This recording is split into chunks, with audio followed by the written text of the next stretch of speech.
लोकसभा चुनाव में मायावती के भतीजे आकाश आनंद बीएसपी का चेहरा बन गए।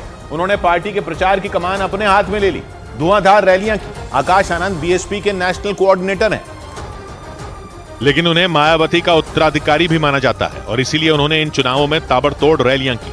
आकाश आनंद की रैलियों में जुटे लोगों में उन्हें देखकर जोश भर गया। उन्होंने उनके समर्थन में नारे भी लगाए और आकाश आनंद के भाषण के दौरान तालियां भी बजाईं। माना जा रहा है कि बीएसपी ने अपनी सियासी जमीन को पहले जैसा मजबूत करने के लिए आकाश आनंद को मैदान में उतारा है और इसीलिए आकाश आनंद ने मथुरा की रैली में बाबरी मस्जिद का जिक्र छेड़ दिया और मुस्लिम मतदाताओं को अपने पाले में लाने की कोशिश की।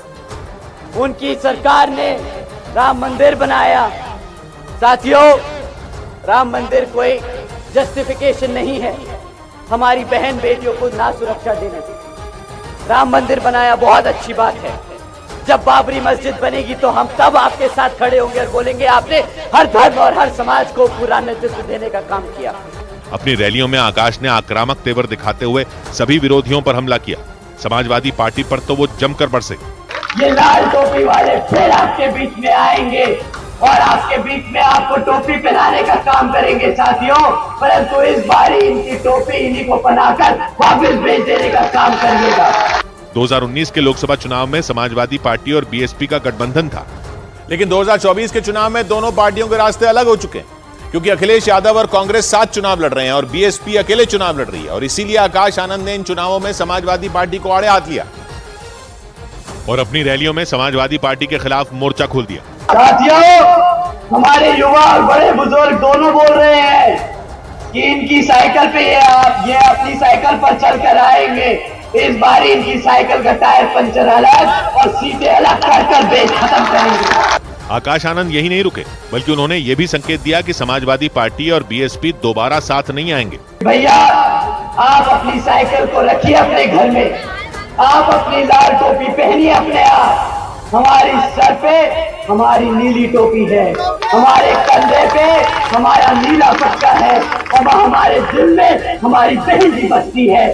वैसे आकाश आनंद ने अपनी रैलियों में बार बार मायावती का नाम लिया, लेकिन उनके तेज तर्रार अंदाज ने यह संकेत दे दिए कि इस बार के चुनाव में वो ही बीएसपी का चेहरा है, क्योंकि पिछले कुछ दिनों में आकाश आनंद ने ताबड़तोड़ रैलियां की। आकाश आनंद ने इस चुनाव में अपनी पहली रैली यूपी के बिजनौर में की थी, क्योंकि बिजनौर बीएसपी का गढ़ माना जाता है और बिजनौर और नगीना दोनों सीटों पर बीएसपी की साख दांव पर है, क्योंकि ये वो इलाका है जहां आजाद समाज पार्टी कांशीराम के चंद्रशेखर आजाद सक्रिय हैं और इसलिए इस चुनाव में बीएसपी का चेहरा बने आकाश आनंद ने अपना पहला प्रहार चंद्रशेखर आजाद पर ही किया था, क्योंकि चंद्रशेखर आजाद यूपी में बीएसपी का विकल्प बनने की कोशिश में है। मथुरा के बाद आगरा पहुंचे आकाश आनंद ने एक बार फिर चंद्रशेखर आजाद पर हमला किया और उन्हें बहरूपिया बोल दिया।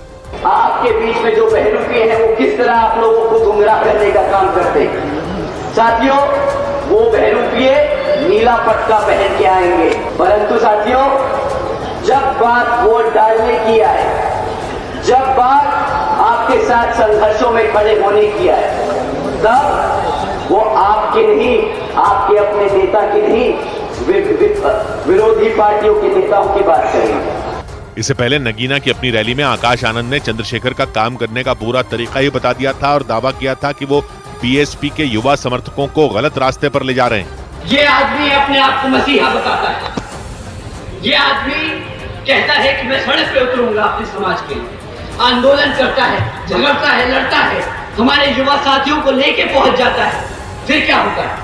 हमारे युवा साथियों पे मुकदमे होते हैं और जैसे ही मुकदमे होते हैं वे बेचारे ढूंढते फिरते हैं कि भाई साहब हमें बचाओ।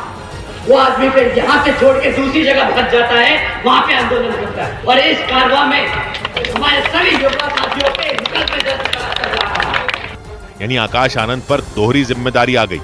पहला वो चुनाव में पार्टी का चेहरा बने और दूसरा उन्होंने बीएसपी का विकल्प बनने की कोशिश में जुटे चंद्रशेखर की सियासी चाल फेल करने की कोशिश की और बीएसपी को पुराने तेवरों में लाने की कोशिश में जुट गए।